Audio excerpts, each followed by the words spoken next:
আমি সিরাজ। আজ সকালে ভোরের আলো ফোটার সঙ্গে সঙ্গেই আমি চলে এসেছি এই জাদুর মতো সুন্দর বনে। বড় বড় গাছ, মেঘের ফাঁক দিয়ে সূর্যের কিরণ পড়ছে মাটিতে। বনের ভেতরটা যেন আলো আর ছায়ার খেলায় ভরপুর।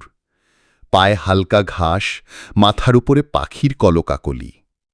হঠাৎ আমার চোখে পড়ল এক জায়গায় দাঁড়িয়ে থাকা এক হরিণ। সে অদ্ভুত শান্তভাবে আমাকে দেখছে।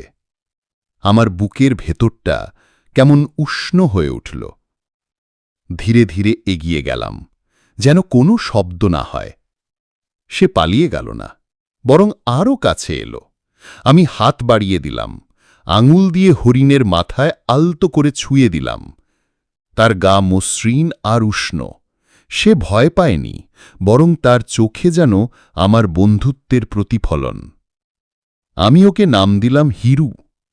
হিরু আমার হাতের আলতো ছোঁয়া পছন্দ করছে মনে হল।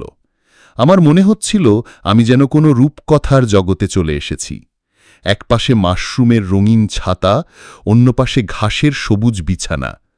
বনের নিস্তব্ধতা আর হিরুর উপস্থিতি সব মিলিয়ে এই সকাল যেন স্বপ্নের মতো। আমি সিরাজ। আজকের দিনের এই মধুর বন্ধুত্ব আমার হৃদয়ে চিরকাল থাকবে।